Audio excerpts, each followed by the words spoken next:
नमस्कार दोस्तों, आप सभी का स्वागत है हमारे चैनल पे। और चैनल पे नए हैं तो आपसे निवेदन है कि एक बार वीडियो को शुरू से अंत तक देखें। आपको इसमें जो कंटेंट दिया जा रहा है वीडियो में आपको मालूम चल जाएगा, क्योंकि जो अपना तारीफ है खुद से करना अच्छा नहीं है। तो आपसे निवेदन है कि एक बार वीडियो के शुरू से अंत तक देखें। आरआरबी एनटीपीसी 2021 का एनालिसिस बहुत ऐसे चैनल जिसके द्वारा मतलब प्रोवाइड किया जा रहा है, लेकिन और चैनल और मेरे चैनल में क्या अंतर है आपको मालूम चल जाएगा। अगर हम आपको सिर्फ इसका आंसर बता देते हैं तो ऐसा नहीं कि सिर्फ इसका आंसर बता देंगे तो आपका जो एग्ज़ाम है क्रैक हो जाएगा, यह निकल जाएगा। उस तरह से तैयारी करिएगा तो इससे एग्ज़ाम का तैयारी नहीं होता है। रियलिटी में आपको बता रहे एग्ज़ाम का तैयारी कैसे होता है।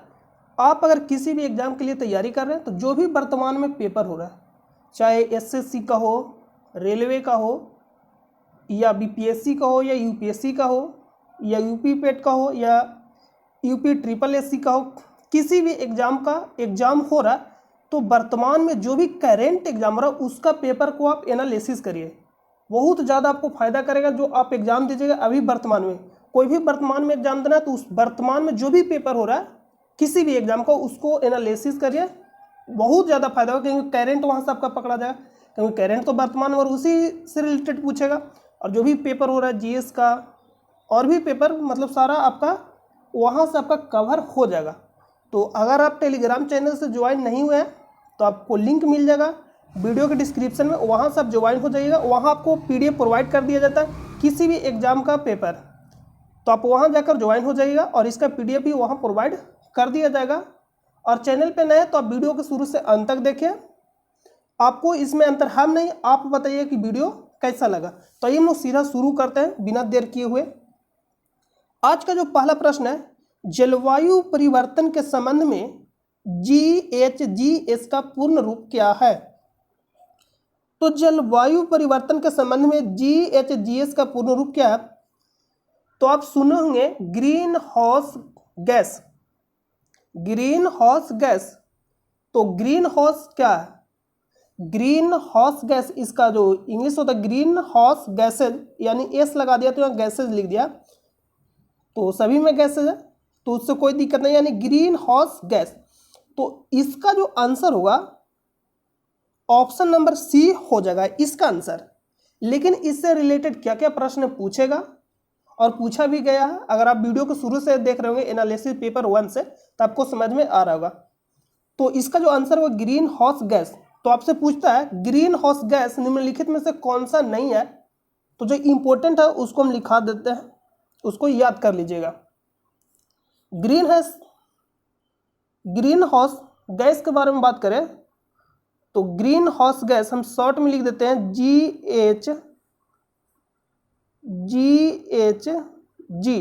ग्रीन हाउस गैस यानी जलवायु परिवर्तन से संबंधित है। तो ग्रीन हाउस गैस में क्या क्या आता है? CO2, CH4 जिसको हम बोलते हैं मीथेन, और CH2 को बोलते हैं carbon dioxide, N2O nitrous oxide. देखिए एक है N2O, तो इसमें कंफ्यूजन नहीं करिएगा, NO2 और एक होता है N2O, इसको हम बोलते हैं नाइट्रोजन डाइऑक्साइड और इसको बोलते हैं नाइट्रस ऑक्साइड। तो N2O यानी नाइट्रस ऑक्साइड को और किस नाम से जानते हैं? Laughing gas. याद रखिएगा, आपसे डायरेक्ट पूछेगा कि लाफिंग गैस का सूत्र क्या है, यह लाफिंग गैस है। तो नाइट्रस ऑक्साइड यानी N2O। और इसमें लिखिएगा जल वाष्प। जल वाष्प, तो इतना तो आपको पहले से भी मालूम होगा, शायद इतना आपको पहले से मालूम होगा। लेकिन इसके अलावा और क्या पूछा एग्जाम में, एनटीपीसी में पूछा है। अगर आप पेपर को एनालिसिस कर रहे हैं तो आप देखेंगे कि इसमें पूछा है कि, और भी पूछा इससे रिलेटेड, पूछा कि कौन सा ग्रीन हाउस गैस प्रभाव नहीं है, और उसमें जो ऑप्शन दिया गया था एक, उसको लिखिएगा पर फ्लोरोकार्बन। पर फ्लोरोकार्बन, तो ये क्या ग्रीन हाउस गैस प्रभाव है? तो ऐसा 2 ऑप्शन दिया गया था जिसमें आप कंफ्यूजन कर सकते थे, तो आप इसको भी याद रखिएगा,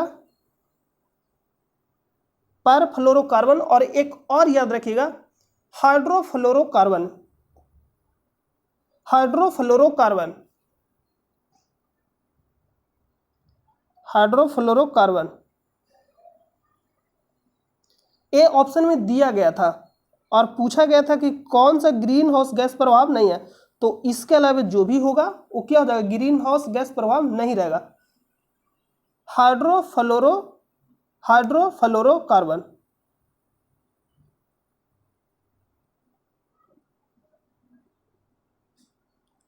हाइड्रोफ्लोरोकार्बन। अगर आप एनटीपीसी का पेपर देखोगे तो इसमें पूछा गया प्रश्न, वो हम भी कराएं। अगर आप सेट नंबर 1 से देख रहे होंगे तो आपको मिला होगा ऐसा प्रश्न करके, जिसमें ऑप्शन दिया गया था परफ्लोरोकार्बन, हाइड्रोफ्लोरोकार्बन। तो आपको हम ये बताना चाहते हैं, जो भी फ्लोरोकार्बन से रिलेटेड रहेगा वो क्या रहेगा, ग्रीन हाउस गैस प्रभाव में शामिल रहेगा। जो भी फ्लोरो से रिलेटेड रहेगा वो किस में शामिल रहेगा, जैसे में CFC क्लोरोफ्लोरोकार्बन, तो ये शामिल होगा या नहीं होगा, तो होगा। तो हम आपको बता रहे हैं कि जो भी फ्लोरो से रिलेटेड रहेगा, चाहे तो पर फ्लोरोकार्बन बोले या हाइड्रोफ्लोरोकार्बन बोले या सल्फर हेक्सा क्लोराइड बोले, यानी क्लोराइड से रिलेटेड C यानी CFC क्लोरोफ्लोरोकार्बन, क्लोराइड और फ्लोरो यानी क्लोराइड और फ्लोरो करके ऐसा शामिल रहेगा, तो क्या रहेगा, ग्रीन हाउस गैस प्रभाव रहेगा। तो ये इसको ध्यान दीजिएगा, इंपॉर्टेंट है। तो पूछ लेगा कि कौन सा ग्रीन हाउस गैस है या नहीं है, तो ऐसा ही ऑप्शन करके आपको देगा। और इनडायरेक्ट में देता है ऑप्शन, क्या देता है, जैसे मैं इनडायरेक्ट में ऑप्शन दिया था कि कौन सा ग्रीन हाउस प्रभाव है, तो उसमें दिया ऑप्शन जैसे में हो गया कचरा, तो आपको इनडायरेक्ट में समझना, तो उसका आंसर कचरा ही था। और भी ऑप्शन दिया गया था। तो कचरा कहने का मतलब मीथेन जो निकलता है कहाँ से निकलता है, जो भी गंदगी हो गया, कूड़ा कचरा, धान की बॉम्बी, या जो जानवर जुगाली करती है, जो खाती है नहीं और चबाते रहती है, जुगाली करती है, वहाँ से निकलता है मीथेन। और आपको हो गया दिम्बक की बॉम्बी, ये सबसे क्या निकलती है, मीथेन गैस निकलता है, यानी कूड़ा कचरा से रिलेटेड जो भी रहेगा उससे मीथेन गैस निकलता है। तो मीथेन गैस निकलता है, तो मीथेन गैस कहने का मतलब है कि प्रभाव में शामिल है, ग्रीन हाउस गैस प्रभाव में। तो ग्रीन हाउस गैस प्रभाव में शामिल है तो मिथुन तो होगा, यानी कहने का मतलब कूड़ा कचरा होगा। तो ऑप्शन में दिया था कूड़ा करके ऐसे ही कुछ ऑप्शन में दिया था और पूछ लिया था कौन सा ग्रीन हाउस गैस प्रभाव है, तो क्या आंसर होता, कचरा वाला जो भी रिलेटेड रहता, जो आपको बताए थे। इनडायरेक्ट भी पूछ सकता है, तो आप उसको याद रखिएगा। और डायरेक्ट सूत्र ये भी पूछ लेगा, मीथेन का सूत्र क्या होता है और कहाँ से निकलता है, तो ये सब सारा प्रश्न आपसे पूछा जाएगा।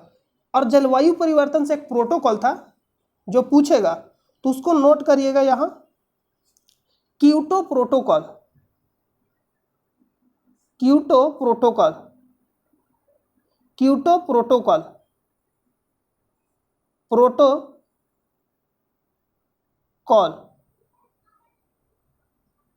Kyoto protocol. तो क्योटो प्रोटोकॉल ये अलग अलग होगा, क्योटो प्रोटोकॉल अलग लिख लीजिएगा, क्योटो अलग और प्रोटोकॉल अलग। और ये हुआ कब था, 1997 में, 1997 में, क्योटो जापान में 1997 में। और ये पूछेगा प्रश्न आपसे कि क्योटो प्रोटोकॉल किससे संबंधित है, तो ग्रीन हाउस प्रभाव या जलवायु परिवर्तन,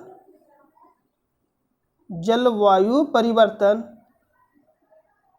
जलवायु परिवर्तन, या क्या बताएंगे आंसर, ग्रीन हाउस गैस, यानी ग्रीन हाउस प्रभाव, जलवायु परिवर्तन या ग्रीन हाउस। मतलब इसका जो मेन उद्देश्य था क्योटो प्रोटोकॉल का, ग्रीन हाउस गैस को रोकना, जिससे मतलब जलवायु परिवर्तन बढ़ रहा था। उसमें कौन कौन गैस शामिल था, CO2, methane, nitrous oxide, CFC यानी हाइड्रोफ्लोरोकार्बन, जल वाष्प, ये सब शामिल था ग्रीन हाउस गैस में। तो इसको क्या करना, रोकना। तो यही परिवर्तन क्या था, प्रोटोकॉल, क्योटो प्रोटोकॉल। और किससे संबंधित था, जलवायु परिवर्तन से। एक पूछेगा मॉन्ट्रियल प्रोटोकॉल, तो ये किससे संबंधित था, ओजोन संरक्षण से, यानी ओजोन को संरक्षण करना, इससे संबंधित था मॉन्ट्रियल प्रोटोकॉल, उसको भी नोट करिए। मॉन्ट्रियल प्रोटोकॉल,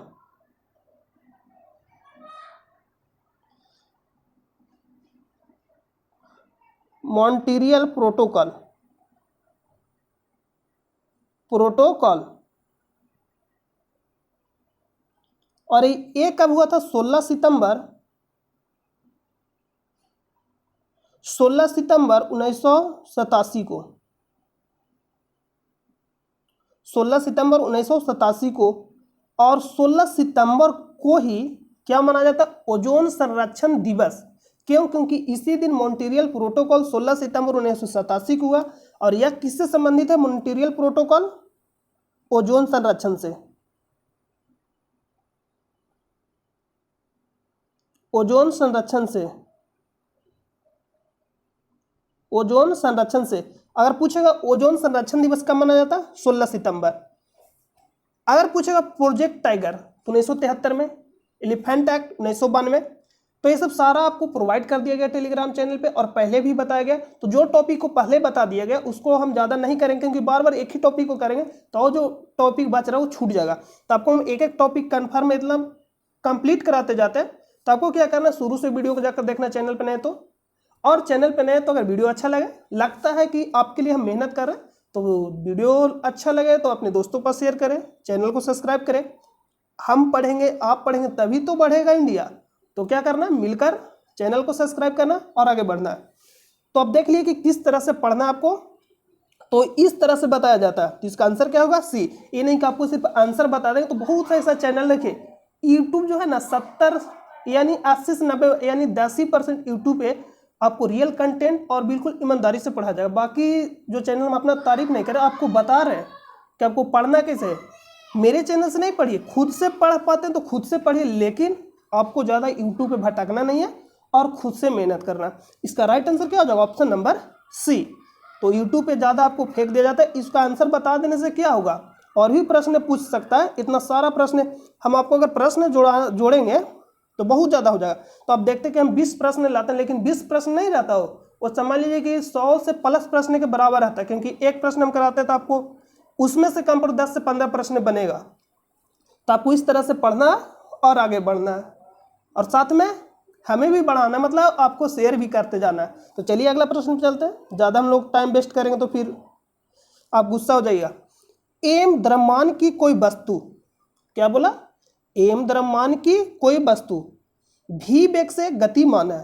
किस वेग से, भी वेग से गतिमान है, तो इसके संवेग को डॉट द्वारा व्यक्त किया जाता है। कुछ नहीं है, सीधा सूत्र पूछ रहा, पी को बोलते हैं संवेग। तो पी बराबर सूत्र होता है एम भी।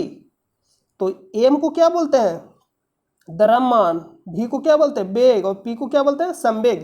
तो पी बराबर होता है एम भी। तो इसका तो राइट आंसर हो जाएगा एम भी। लेकिन कभी कभी पूछ लेता है गतिज ऊर्जा संवेग में संबंध। तो काइनेटिक एनर्जी, इंग्लिश में बोलते हैं काइनेटिक एनर्जी, काइनेटिक एनर्जी, इसको हिंदी में लिख लीजिएगा गतिज ऊर्जा हाफ एम भी स्क्वायर या 1/2 एम भी स्क्वायर। तो इसमें अगर आपको संबंध निकालना है गतिज ऊर्जा और संवेग में, यानी काइनेटिक एनर्जी को हिंदी में आप लिख लीजिएगा क्या, गतिज ऊर्जा। तो इसमें अगर आपको संबंध निकालना है तो कुछ नहीं करना, हम लोग इतना कर सकते हैं, एम है और भी स्क्वायर, एम नीचे भी गुना करेंगे और एम ऊपर भी, इसमें कोई फर्क नहीं पड़ेगा क्योंकि एम से एम कैंसिल हो जाएगा, इसमें कोई फर्क नहीं पड़ेगा। तो यहाँ से जब इस तरह से करिएगा तो एम यहाँ के गुना होगा, तो क्या हो जाएगा 1/2 एम भी का स्क्वायर बटा एम। तो आप बताइए एम भी को हम लोग लिख सकते हैं पी, तो बोलिए जी सर लिख सकते हैं। तो जब लिख सकते हैं तो लिख देंगे, तो हम लोग लिखेंगे 1/2 पी का स्क्वायर बटा एम, पी का स्क्वायर बटा एम। तो इसको जब आप सजा के लिखिएगा तो आप लिख सकते हैं पी स्क्वायर 2m। तो काइनेटिक एनर्जी और संवेग में संबंध जो आया तो बराबर हो जाएगा पी स्क्वायर बटा 2m ए आर। और सीधा इस पर नॉर्मिकल पूछेगा, संवेग दे देगा, द्रव्यमान दे देगा और काइनेटिक एनर्जी पूछ लेगा, यानी गतिज ऊर्जा हिंदी में लिख लीजिएगा गतिज ऊर्जा। और स्थितिज ऊर्जा बराबर क्या होता है mgh। ए हो गया, तो इसका जो राइट आंसर हो जाएगा इस प्रश्न का, तो इस प्रश्न का तो डी आंसर होगा। लेकिन यहाँ पूछ लेता गतिज ऊर्जा का सूत्र, तो क्या होता 1 यानी हाफ mv²। ए है जो क्या गतिज ऊर्जा का सूत्र है, तो इसका राइट आंसर क्या होगा ऑप्शन नंबर डी। अगला प्रश्न पे चलते हैं। देखिए, और कहीं भी कुछ भी प्रॉब्लम होता है तो आप कमेंट करके बताइएगा, या टेलीग्राम चैनल से ज्वाइन हो जाइए, वहाँ आप बता सकते हैं। बिल्कुल आपका प्रॉब्लम जो भी रहेगा उसको सोल्व किया जाएगा। हम कोशिश करते हैं आपको जितना ज़्यादा से ज़्यादा दिया जाए जिससे आपका सिलेक्शन हो सके। मेरा उद्देश्य ही आपका सिलेक्शन। तो आप अच्छे से पढ़िए और आगे बढ़िए, ज़्यादा इधर उधर नहीं भटकिए, खुद से किताबों से पढ़िए, ज़्यादा आपको यूट्यूब पर नहीं भटकना, क्योंकि यूट्यूब पे आपको हम बताएं कि मैक्सिमम यानी 10% ऐसा चैनल आपको जो सही कंटेंट के साथ मिलेगा। हाँ, अपना तारीफ नहीं करना, आपको बताने के लिए मतलब आपको बता रहे, क्योंकि आप एक फैमिली है, फैमिली की तरह आप है, आप मेरे साथ जुड़े हैं तो आप मेरा फैमिली है। तो आपको मेरा उद्देश्य आपको बताना, तो आप कहीं भी इधर उधर ज़्यादा नहीं भटके, मेरे चैनल से भी नहीं पढ़िए, कहीं भी मत पढ़िए। अगर खुद से पढ़ पाते हैं तो खुद से पढ़िए। तो इसका आंसर आप बताइए कि क्या होगा। तो आंसर तो सामने है, तो आप चीटिंग कर लीजिएगा। वर्णक्रम के कौन से दो रंग, वर्णक्रम के कौन से दो रंग इसके दोनों सिरों का निर्माण करते हैं।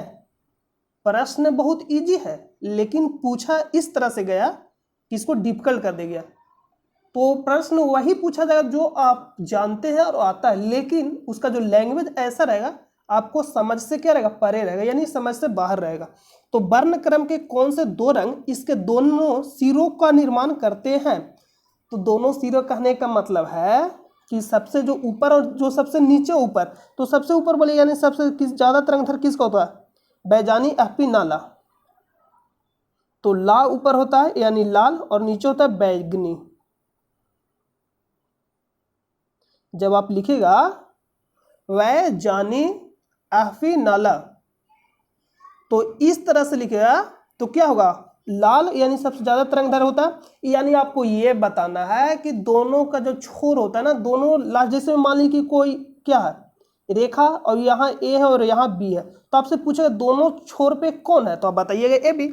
जैसे आप सीटिंग अरेंजमेंट या रीजनिंग में आप पढ़े होंगे, तो आपको बैठाने के लिए आता है कि बेंच पे 6 व्यक्ति बैठे हुए हैं, तो आपको बताना होता है कि कौन दोनों छोर पे बैठे हुए हैं। तो बस वही आपको बताना है कि दोनों छोर पे कौन बैठे हुए हैं। तो ये भी बोलेंगे। तो उसी तरह से दोनों छोर पे कौन रहता है, यानी दोनों के लास्ट में, और बाकी बीच में रंग रहता है। 7 रंग टोटल होता है, तो 5 को बीच में होता है, और बाकी दोनों छोर पे कौन होता है, कि लाल होता है कि बैगनी। तो लाल का तरंगधर सबसे अधिक होता है और बैगनी का तरंगधर सबसे कम होता है। और जिसका तरंगधर सबसे कम होगा उसका प्रकीर्णन क्या होगा, सबसे ज्यादा होगा। तो आपको याद रखना ये भी, इसको भी नोट करिए। प्रकीर्णन प्रकीर्णन प्रकीर्णन व्युत्क्रमानुपाती किसका होता है, तरंगधर का। तरंगधर तरंग यानी सबसे ज्यादा तरंगधर किसका होता है, यहां लिख लीजिएगा तरंगधर। तरंगधर, तो जिसका तरंगधर सबसे ज्यादा होगा उसका प्रकीर्णन सबसे क्या होगा, कम होगा। क्या होगा, कम होगा। कहने का मतलब जैसे मान लीजिए कि एक का जो तरंगधर है 2 है और एक का तरंगधर 4 है, तो हम यहाँ बताए कि प्रकीर्णन जिसका तरंगधर ज्यादा, कहने का मतलब क्या होता है, प्रकीर्णन जो होता है तरंगधर का व्युत्क्रमानुपाती होता है। व्युत्क्रमानुपाती कहने का मतलब उल्टा। तो यहाँ 1/2 और 1/4, तो 1/2 से भागा दीजिएगा 1 में, तो बड़ा वैल्यू आएगा, या 1/4 से भागा दीजिएगा तो ये तो छोटा आएगा और ये बड़ा आएगा। तो कहने का मतलब जिसका तरंगधर ज्यादा होगा उसका प्रकीर्णन अधिक होगा, और जिसका तरंगधर कम होगा उसका प्रकीर्णन क्या होगा, अधिक होगा। तो बैगनी रंग का प्रकीर्णन अधिक होता और तरंगधर कम, लाल रंग का प्रकीर्णन कम होता और तरंगधर अधिक। ये भी प्रश्न पूछेगा, लेकिन ये बच्चों वाला प्रश्न यानी सिंपल प्रश्न, बच्चों वाला प्रश्न नहीं है। देखिए आप पूछा गया सामने आपके सामने, लेकिन थोड़ा लैंग्वेज में पूछा है इसलिए आप फंस गए। तो इसका राइट आंसर क्या हो जाएगा, ऑप्शन नंबर क्या दीजिएगा, बी, बैगनी और लाल, यानी दोनों सिरों पर कौन सा रंग होता है, लाल और बैगनी। तो इससे रिलेटेड और भी प्रश्न पूछेगा रंग से रिलेटेड, जैसे मैं पूछ देता है प्राथमिक रंग कौन सा है, ये इनमें से कौन सा प्राथमिक रंग नहीं है, ये सब आपको मालूम रहना चाहिए, इसको नोट करिए।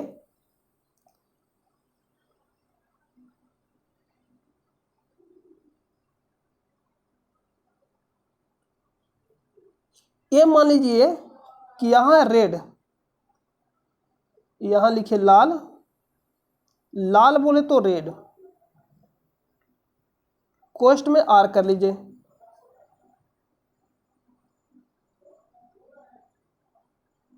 कोष्ठ में आर,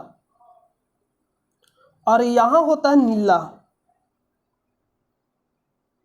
यहां होता है नीला, नीला को हम क्या बोलते हैं, ब्लू इंग्लिश में, तो इंग्लिश में भी कभी कभी दे देता है, तो उसको भी आप ध्यान दीजिएगा।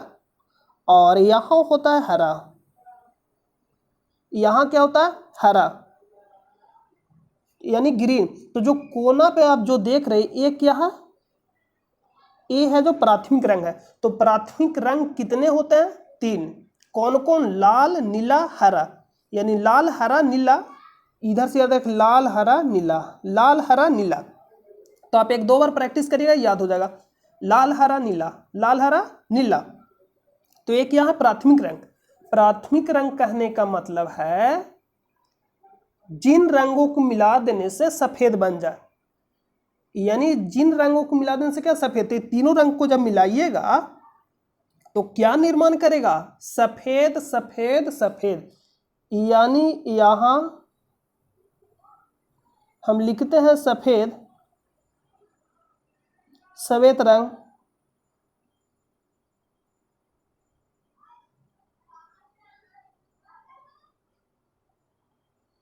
और इधर से और इधर से, मतलब तीनों रंगों को मिलाएंगे तो क्या बनेगा, सफेद।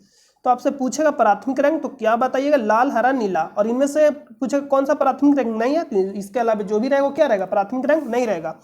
और द्वितीयक रंग, द्वितीयक रंग कहने का मतलब 2 रंगों को मिला देने से सफेद रंग बने तो द्वितीयक रंग। इसका कहने का मतलब इधर इधर और इधर, इस तरह से बनाइए। यहां होगा पीला, पीला, यहां होगा पीकॉक नीला,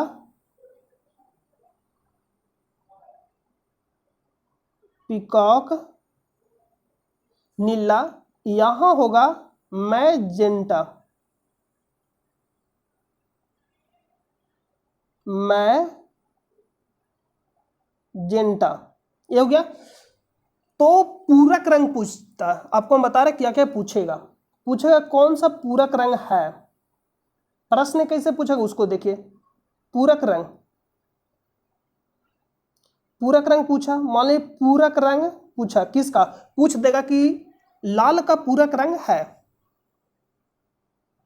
पूछा गया। ये सब आपको ध्यान देना, हम आपको वही बताते जिस जो पूछा जाएगा एग्जाम में। तो लाल का पूरक रंग है, तो इसका कहने का मतलब पूरक रंग किसको कहते हैं, तो वैसा 2 रंग जिसको मिला देने से सफेद बन जाए। क्या बन जाए, सफेद, सफेद बोलिए या सफेद, यानी व्हाइट। वैसा 2 रंग, फिर से सुनिएगा, वैसा 2 रंग जिसको मिला देने से क्या बनता है, सफेद रंग। तो सफेद रंग इसको कहने का मतलब लाल, जो सामने वाला जो रंग है, लाल का सामने वाला कौन सा रंग है, जस्ट इसके सामने आइएगा तो मिलेगा पीकॉक नीला। तो इसका कहने का मतलब है जब आप लाल और पीकॉक नीला को मिलाइएगा तो क्या बनेगा, सफेद।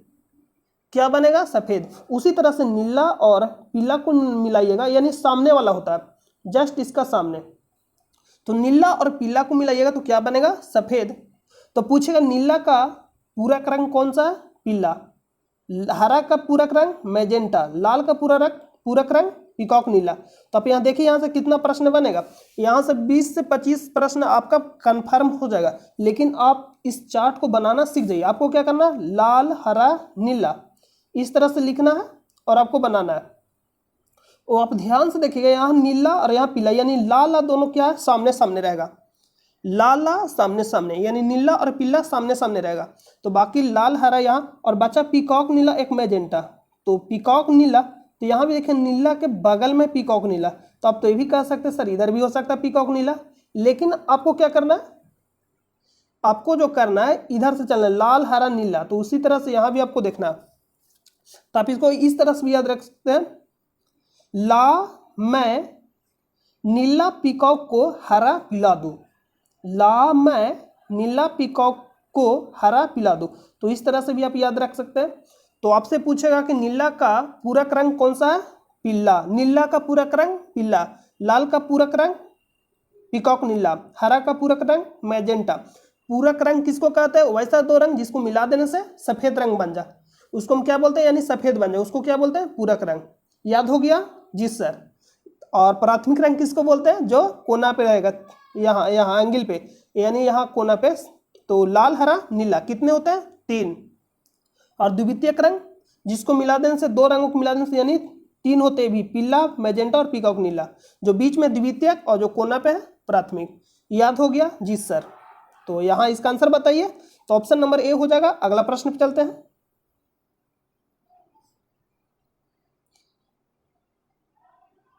अगला प्रश्न, अशोक के प्राचीनतम प्राप्त अभिलेख निम्न में से किस लिपि में लिखे गए हैं? थोड़ा अंदर से जाकर प्रश्न पूछ रहा प्रश्न है कि अशोक के प्राचीनतम प्राप्त अभिलेख निम्न में से किस लिपि में लिखे गए हैं? तो सबसे पहले आपको लिपि मालूम होना चाहिए कि जो अशोक के शिलालेख, जो अभिलेख जो मिले हैं, कौन कौन लिपि मिले हैं। ये भी प्रश्न पूछ देगा कौन सा लिपि में अशोक का शिलालेख नहीं है। तो आपको ये ध्यान देना, खरोष्टी में भी मिला, ब्राह्मी में भी मिला है, और प्राकृत आप समझते, प्राकृत भाषा में भी मिला। तो सबसे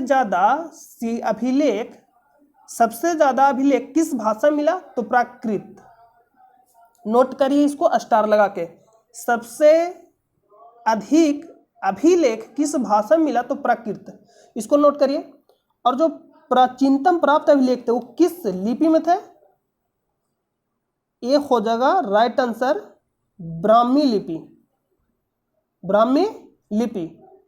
इसका राइट आंसर क्या होगा? ऑप्शन नंबर सी, ब्राह्मी लिपि।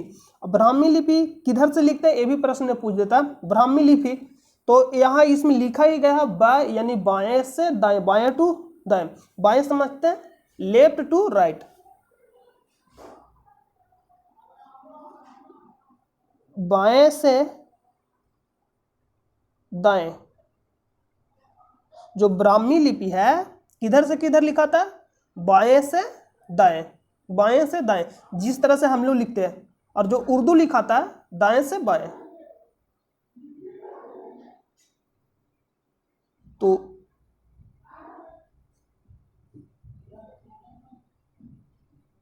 इसका आंसर क्या होगा? 3 नंबर, ब्राह्मी लिपि।